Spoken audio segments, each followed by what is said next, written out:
everyone on our team is aligned. I get to be creative. I get to have fun. The joy is there. I never cease to enjoy it. I feel like I'm a owner of a business with people that I really care about. This is the Education Crisis, what it is and how to fix it. I'm your host, Tembi Duncan. This series features renowned education expert Dr. Charles Reigeluth, author of the book, Vision and Action, Reinventing Schools Through Personalized, Competency-Based Education. Together, we examine the crisis in American education. What has caused the crisis? What our schools need to be like to fix the crisis? How to successfully transform to that very different kind of school, and what you can do to help your schools to transform. Chapter 7. How does school structure need to change? Dr. Reigeluth, previously in this series, you introduced us to the continuous progress approach, where students advance based on their learning instead of time. This method benefits slower learners by preventing learning gaps and allows faster learners to move ahead without waiting. Then you talked about many features of a school system that have to change in order for learning-based student progress to work well. Those include personalized learning, project-based learning with just-in-time tutorials, team-based learning, and self-directed learning. Chapter 4 emphasized the need for schools to teach relevant content, adopt an interdisciplinary focus, provide whole child education, and nurture each student's interests and strengths. In Chapter 5, you described the roles that need to change. Teachers need to become guides to support students as active learners, parental and community involvement should increase, and technology can become a tool for student planning, instruction, assessment, and record keeping. Finally, you and Dr. Jennifer Carnop explored the major shift in school and classroom culture that all these other changes require. Given all of these shifts, it seems that schools would need to change their entire organizational structures to support these new roles. Yes, indeed. The changes we've discussed cannot be successful without a huge shift in organizational structures. And why is this? Well, just as knowledge work can't be optimized in buildings designed for assembly lines and in organizational structures designed for bureaucratic decision-making, so learner-centered education can't be optimized in traditional school layouts and organizational structures. That makes sense. So how do we take this on? First, in our current industrial age paradigm of education, teachers are treated like workers on an assembly line, being told what to teach, what textbooks to use, how much time to devote to each topic, and much more. Teachers are not treated like professionals. Lawyers, architects, accountants, and other professionals make their own professional decisions based on their training and code of ethics, and administrators play a supporting role rather than a controlling role. In Chapter 5, I talked about how different the teacher's role is in the learner-centered, competency-based paradigm. This requires the teacher to have a broader range of professional skills and greater autonomy in using them. So schools must change from a top-down bureaucratic structure to a collaborative, team-based decision-making structure, a truly professional organizational structure. This sounds incredibly empowering for teachers, but isn't the bureaucracy a way of holding teachers accountable? If we lose that, how do we retain teacher accountability? That's a very important question. How are other professionals held accountable? Lawyers, architects, accountants, through a choice-based accountability system. The people they serve can choose to go somewhere else. Now, that doesn't mean privatizing education. History has shown that, at its best, free public education, the common school, has served as a melting pot that brings all children together, regardless of income, race, ethnicity, and so forth, to get to know each other and to learn a common core of knowledge that the entire community or state thinks is important. It also, at its best, gives all children an equal opportunity to pursue the American dream. Especially with the divisiveness in our society today, this function of public education is more important than ever. Our communities have often failed to live up to this long-held ideal of public education, but to make America truly great, we must all pursue this ideal. The alternative is a society with a widening gap between the rich and poor, and greater divisiveness among races, ethnicities, and cultures, both of which will lead to increasing violence and instability. So, how can a choice-based accountability system work in public schools? We have to begin with a small school size. Having about 2 to 10 teachers in a school allows several small schools in a single building, operating independently of each other. This way, parents or their students can have a choice of school within their neighborhood school building, and they can share bus routes, cafeteria, gym, library, janitorial services, and administrative support.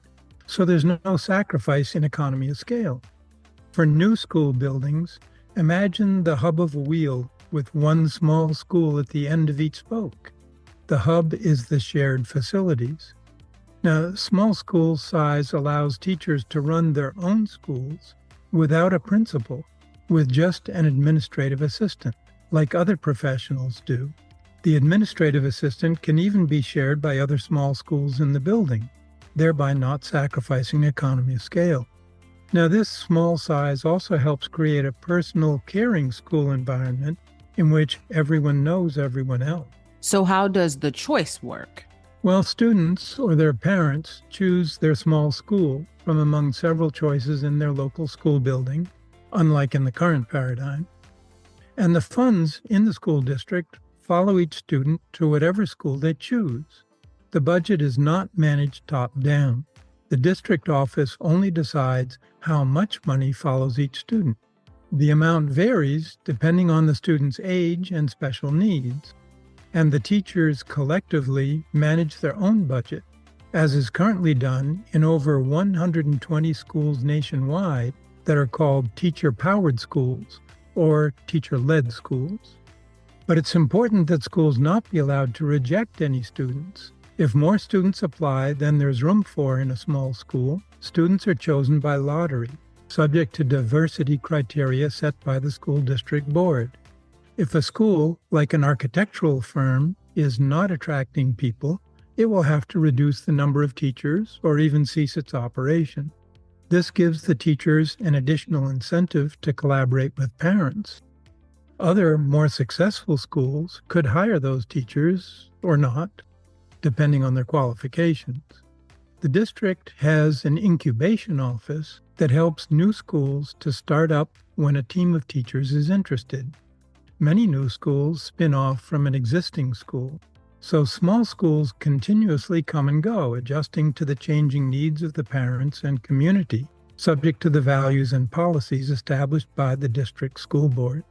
Those values and policies typically include schools having diversity requirements whereby their mix of students mirrors the population mix of their community.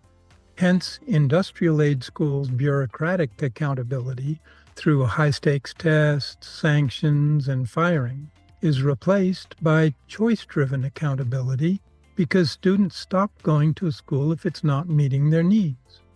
This makes the teachers responsive to their communities, like other professionals who have no bureaucratic accountability, architects, lawyers, and so forth. This is the American way today for all professionals but teachers. Giving them this professional status greatly enhances their quality of life and the respect they receive in their community. And as professionals, they don't need a teachers' union to counterbalance the tremendous power that the bureaucracy currently has over them. Teachers' unions transform into professional associations, like the ones that other professionals have. Can you say a bit more about how the administrative duties can be done? Sure. Schools receive a budget that's directly based on the number of students they have. Teachers have control over their own school budgets and pay the district for support services. In a school building, administrative duties like purchasing, accounting, and reporting are done by an administrative assistant who is hired by and shared with several or all the schools in the building. Also, janitorial, transportation, cafeteria, library, technology, and maintenance functions are managed by a building supervisor who may be responsible for more than one building in the district and is hired by the district office. The schools pay rent to the district for their space, and in some districts, they can rent space from the private sector where the building has its own building supervisor. The district office provides other support services such as legal services, compliance paperwork, professional development, networking support, technology support, purchasing support, and more. The schools pay the district office for these services, so the district role is that of servant rather than master. Again, in some districts, these services can be provided by organizations outside the school district.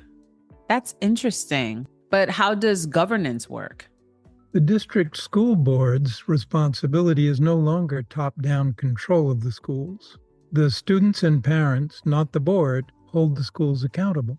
The board's responsibility is now more of a regulatory role to set and enforce policies and regulations to ensure that the schools are not violating community values like equity, community service, and diversity. Another of the board's responsibilities is to oversee the district support services that are provided to the small schools.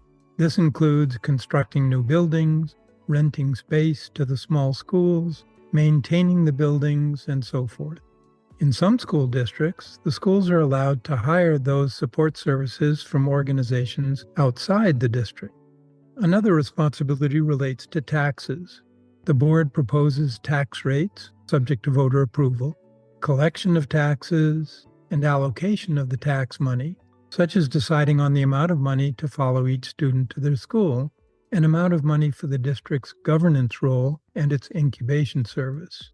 Most of the money for district services comes out of the school's budgets as they purchase the services they need, many of which could be privatized. The school board typically also creates an arbitration committee to handle any disputes. The school board is like the legislative branch of the government, and the superintendent is like the executive branch. It sounds like this organizational structure provides a much better quality of life for the teachers, provides better money management for the district, and gives parents more say in their children's education. That's exactly right. And this is not just a vision for public schools. Fortunately, many aspects of this kind of organizational structure exist in schools throughout the U.S., so educators can see how they work. And there's lots of evidence of their benefits for the student, teacher, and community.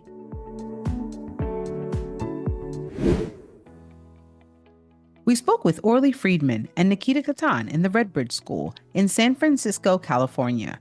Orly, let's talk about the organizational structure in your school. Do you still have a top-down bureaucratic structure like teacher-centered schools?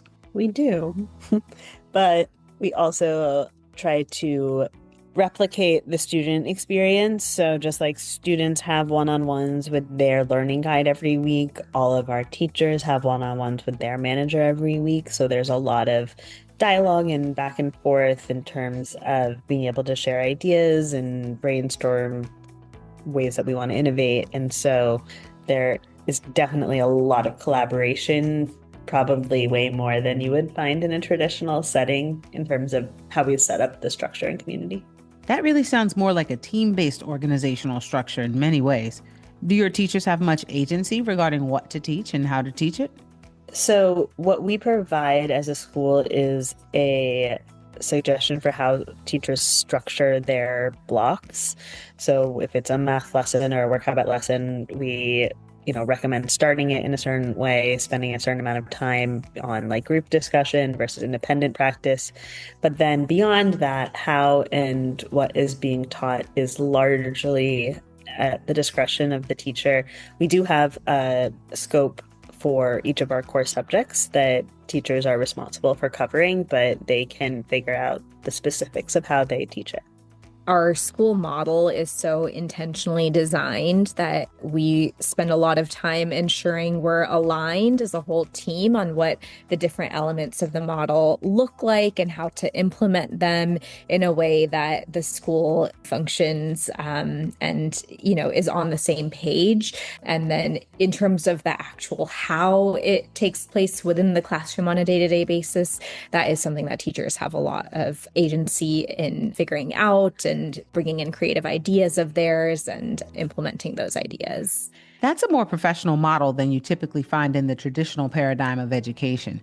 How would you characterize the quality of life for your teachers compared to that in traditional schools? We're such a values aligned team that people really do appreciate that everyone on our team is aligned, that we respect students, and we are a group of people who work hard to build relationships with our students as a foundation for their learning, that we believe in students having ownership and a sense of agency in their learning. So in those ways, while it is a lot of work and a lot of really hard work in these early years especially, it's also really rewarding in those ways to be working so collaboratively with a really values-aligned team. Having such strong relationships with students and other teachers must make your work a lot more rewarding. Thanks so much for sharing your experience about how to make the personalized, competency-based paradigm of education successful in overcoming the crisis in education today. Finally, would you explain to our listeners why they should consider sending their child to a school like yours? Well, the world looks quite a bit different these days, and it's only going to keep changing. And what we need to prepare students for is to become lifelong learners. Because while we don't know what exact skills kids are going to need in the future and jobs are becoming obsolete by the minute, we know that they're going to have to keep learning. And to be a lifelong learner, you have to have a sense of agency. Traditional schools are not designed to give students a sense of agency. They're designed for compliance. And compliance can be good in certain situations, like walking through airport security. But for the most part, when you are trying to create a future that you'll flourish in, you need to be able to set goals and feel like you have the capacity to enact them and think about your future and what you want from it and make a plan to go about achieving it. And not only will that help students flourish later in life, but it'll also support their mental health and well-being and hopefully help them enjoy the school experience that they have. So for many reasons, we think it's essential that students develop agency and attend schools where that is supported and at the center of everything that's happening. And you should go here because kids love coming to school here. We have nearly 100% retention of students, and parents consistently say that their children are challenged at just the right level at Redbridge, which I don't think most schools can say. So if you want to send your kid to a school that they'll love coming to every morning, we're the place. You are indeed a beacon to help other schools overcome the crisis in education. We thank you for your service to America and the world. We spoke with Jim Wortman and Nick Ryan in the Minnesota New Country School. Jim, what is the organizational structure like in your school? We call it site-based management. It's really a cooperative management system. So for instance, I work with our school's personnel team, which is HR. There is no principal. There is no superintendent. There are no janitors. I've heard the term teacher powered. I prefer teacher owned. We look at it like we own this thing. And as a part of that, in addition to working directly with students, we make sure that we have money, that we're managing our budget well. We make sure that we are managing our human resources. So it's, definitely not top down. We do, one of the things I like is we definitely have to, we've got some people like Jim and other staff members that have been here a long time and have a ton of experience in running a school. So I think they're good about allowing everybody to have a voice in things. There's definitely people who have more experience and looked up to when they have things to say about how things should be done, but they're also pretty careful about not saying this is the way it should be, because I've been here for 20 years and I know what I'm talking about. Great. So how much autonomy do your teachers have regarding both what to teach and how to teach it? All of it. Pretty much whatever. But I understand as an advisor that I have to demonstrate and model what it means to be a learner. So we have a lot of autonomy, but with that comes a responsibility to be good models. Teachers have a ton of autonomy. It's why I'm here. I don't think I could go to a setting where they say, here's your curriculum, here's your room, teach this, and don't cause me any problems. The autonomy is, it's great. Given your management structures, organizational structures without a principal and so forth, how does school size fit in there? If you had lots of students waiting to enroll and you could have 500 or 1,000 in your school, talk to me a little bit about that. We currently have a wait list in our secondary program of 50 students. We would lose the fidelity of our program if we were trying to do too many students and we lost that small learning community size. If it's all relationship based, we have to stay small. And sometimes I think we're 10 students too many on days that are hard. I feel like I didn't get to everybody today. I think another important role that we really haven't talked about is the importance of our relationships with each other as colleagues. So if we get too big, we start losing that personalization part, then the magic of the program is lost. Maybe we're 10, 20 students and a handful of staff members too big already. I don't know that the site-based management would work very well if we went much larger. At some point, you probably have to start looking at a little more of like a top-down structure, which we don't want to do. So yeah, the size is vital. So you find 9 teachers to be pretty much the limit for that kind of site-based management structure in a teacher-owned school? We've got 9. That's just our general education advisors. Then we've got five special education advisors. Our paraprofessionals they're doing vital work to keep our school They're running. educators. Everybody has a voice in what our program and decisions are. And that can be messy, but it's empowering. It's that shared ownership piece. So how are students assigned to teachers? Students coming in for our elementary have a chance to shadow all of our advisors, see us in action, and then put in their preference for who they'd like their advisor to be. At the end of each year, every student gets a form that asks them to rank their 3 choices for who they would like to be their advisor, and we try to honor those 3 choices. And parent input is in there as well. I imagine that both of you find working in Minnesota New Country School to be a lot more enjoyable than working in a traditional school. Can you say something about the reasons for that? I love to be able to do what I want to do, to kind of work on my own schedule within some, reasonable limitations. I get to be creative. I get to have fun. The joy is there. The responsibility is a big part of it. I never cease to enjoy it. I feel like I'm a owner of a business with people that I really care about. And I feel like this is the purpose of my life right now. It's my passion. This is the place for me. Fantastic. Final question. Regarding organizational structures, what role does your board play? Keeping us true to our mission, putting the bumpers up, and budget management. Are we spending our money? Are we prioritizing the same things? They can also be a sounding board for parents. Mission, vision, and are we prioritizing the right things? I really appreciate you taking the time to meet with us and share what you're doing at the Minnesota New Country School. We appreciate the opportunities. Yep. Before we end this chapter, listen closely for a special offer.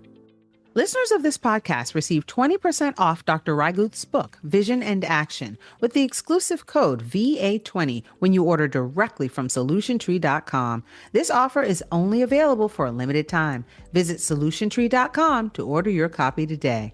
We're deeply grateful to everyone supporting our GoFundMe campaign, including Roberto Joseph, Unak Beck, Olga Morrow, and Nari Kim. The campaign is called Help End America's Education Crisis Now, and the link is in the show notes. Your generous contributions make it possible for us to keep this podcast available to all. Thanks so much to our guests, Dr. Reigeluth, and Orly Friedman and Nikita Katan from the Redbridge School, and also Jim Wortman and Nick Ryan from the Minnesota New Country School.